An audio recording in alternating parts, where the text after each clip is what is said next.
As ominous threats rise, the U.S. is mired in moronic, clownish politics. Bilious rhetoric pours from members of Congress presiding over their dilapidated institution. Never has there been such a disjunction between the seriousness of the nation's problems and the irresponsibility of its political class. About the latter, look around. There is turmoil in the party that controls only one congressional chamber and cannot control itself. The unfolding presidential campaign is doing nothing to elucidate intelligent responses to two regional wars abroad and fiscal incontinence at home. About the nation's peril, consider this. The United States now confronts graver threats to its security than it has in decades, perhaps ever. Never before has it faced four allied antagonists at the same time: Russia, China, North Korea, and Iran, whose collective nuclear arsenal could within a few years be nearly doubled the size of its own. Not since the Korean War has the United States had to contend with powerful military rivals in both Europe and Asia. And no one alive can remember a time when an adversary had as much economic, scientific, technological, and military power as China does today. That is from a Foreign Affairs article, The Dysfunctional Superpower, by one of the nation's wisest foreign policy practitioners, former CIA Director and former Defense Secretary Robert M. Gates. He knows military preparedness is jeopardized by Congress' inability to perform its most basic function, budgeting. Since 2010, it has failed to pass defense appropriations bills before the next fiscal year begins. Continuing resolutions continue the planning difficulty. The war Hamas launched against the United States' most important Middle East ally underscores a lesson from Ukraine: war remains a matter of mass, artillery, armor, air support. And much of the U.S. defense industrial base has atrophied. This cannot be rectified quickly. One thing, however, can be. Senate rules, which allow maximum individual latitude, presuppose minimal maturity. To protest a Defense Department policy pertaining to abortion, a caricature, Senator Tommy Tuberville, Republican Alabama, who says the three branches of government are the House, the Senate, and the Executive, is blocking confirmation of hundreds of senior military promotions. This, says Gates, is making the United States a laughingstock among its adversaries. The Senate should immediately end this moronic behavior. Senators should either change Tuberville's unfurnished mind, "My dad fought 76 years ago in Europe to free Europe from socialism," or change the rule he is abusing. Russia's attempted annihilation of Ukraine has become an attritional war. As Johns Hopkins University foreign policy scholar Hal Brands says, the U.S. and its allies need to start equipping Ukraine now for operations in 2024 and after.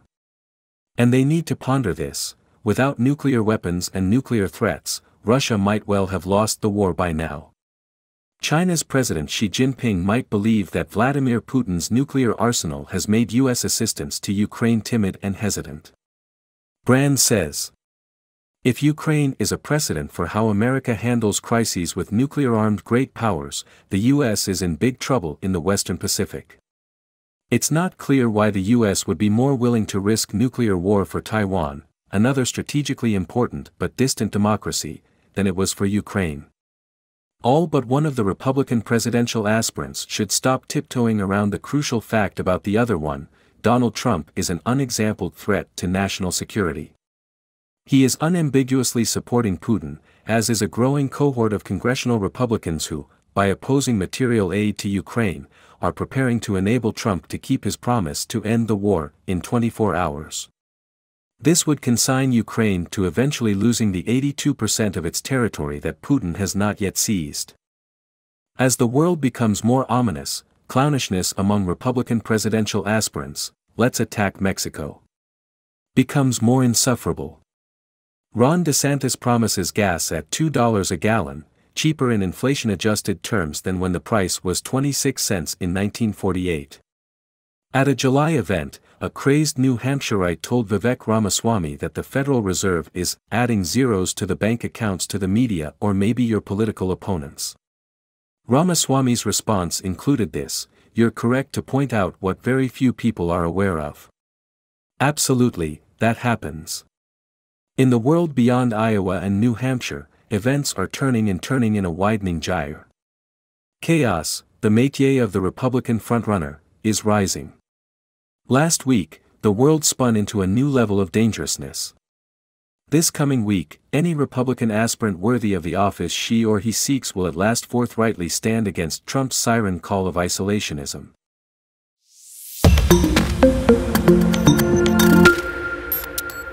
As ominous threats rise, the U.S. is mired in moronic, clownish politics. Bilious rhetoric pours from members of Congress presiding over their dilapidated institution. Never has there been such a disjunction between the seriousness of the nation's problems and the irresponsibility of its political class. About the latter, look around. There is turmoil in the party that controls only one congressional chamber and cannot control. Biden's weakness putting the rest of the world at risk. Weakness opens the door to evil. President Biden's weakness over the past 2 years has invited many of the problems we see in the world today. For all the complaints about former President Donald Trump's tweets, I would take one now. Remember when he said this? To Iranian President Rouhani, never, ever threaten the United States again or you will suffer consequences the likes of which few throughout history have ever suffered before.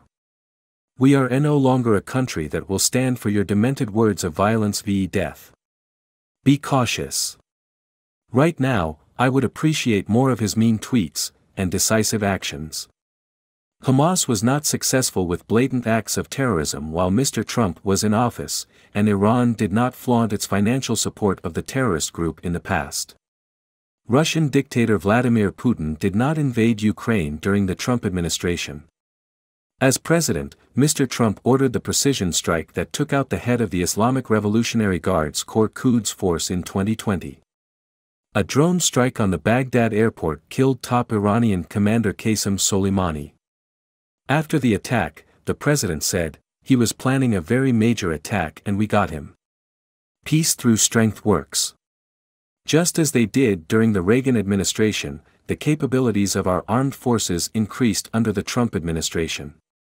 Mr. Trump kept us out of war by being strong, not weak. Mr. Biden, on the other hand, is a wimp on national security. His weakness is putting the rest of the world at risk. Despite pleas from military advisors, Mr. Biden pushed forward with an arbitrary deadline for the removal of all U.S. troops from Afghanistan. Tragically, 13 U.S. service members lost their lives, as did countless allies of our government in that country. In addition, the implementation of a better plan for a drawdown would have allowed Afghan forces to maintain control of the country. Instead, the Taliban now dictate the actions of the nation. Worst of all, about $7 billion worth of military equipment was left behind and is being used to oppress the people of Afghanistan. Some of it either has been or will be used against Israel and eventually even against the United States. The failure of the withdrawal from Afghanistan revealed the weakness of the Biden administration. In turn, Mr.